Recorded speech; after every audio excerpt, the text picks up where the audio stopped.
ഹരേ കൃഷ്ണ.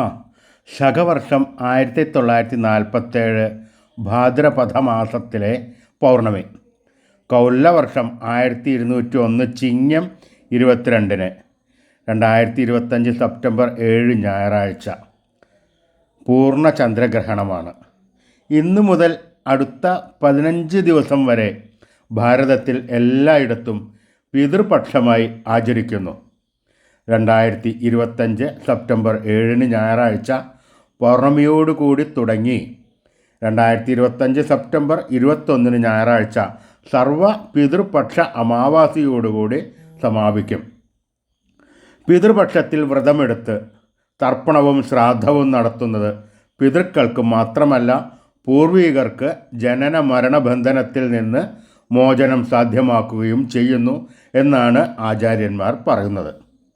ഈ ദിവസങ്ങളിൽ വ്രതമെടുത്ത് പൂജകളും ദാനധർമ്മങ്ങളും ചെയ്യുന്നതിലൂടെ ജീവിതത്തിലെ എല്ലാ പ്രതിസന്ധികളും നീങ്ങുകയും കുടുംബത്തിൽ സന്തോഷവും ഐശ്വര്യവും വർദ്ധിക്കുകയും ചെയ്യുന്നു എന്നാണ് നമ്മുടെ എല്ലാം വിശ്വാസം.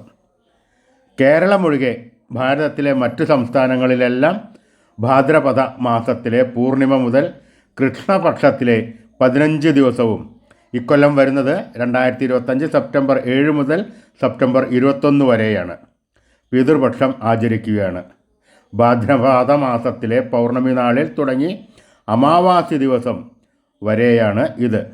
നമ്മുടെ നാട്ടിൽ കർക്കിടക വാവിന് എത്ര പ്രാധാന്യമുണ്ടോ അത്രത്തോളമോ അതിലേറെയോ പ്രാധാന്യമുണ്ട് ഭാദ്രപദ മാസത്തിലെ പിതൃപക്ഷത്തിന് ഭാരതത്തിലെമ്പാടും. സനാതനധർമ്മമനുസരിച്ച് ജന്മജന്മാന്തരങ്ങളിൽ ഏറ്റവും മഹത്തരമാണ് മനുഷ്യജന്മമെന്നും നരനെ നാരായണനാക്കുന്ന ആത്മീയ മാർഗരേഖയാണ് വ്രതാനുഷ്ഠങ്ങളെന്നും ഹിന്ദുധർമ്മശാസ്ത്രങ്ങൾ നമ്മെ ഓർമ്മിപ്പിക്കുന്നു. വ്രതങ്ങൾ മനുഷ്യനെ ആത്മീയവും ആധ്യാത്മികവും മാനസികവുമായ അഭിവൃദ്ധിയും ഐശ്വര്യവും പ്രദാനം ചെയ്യുന്നു.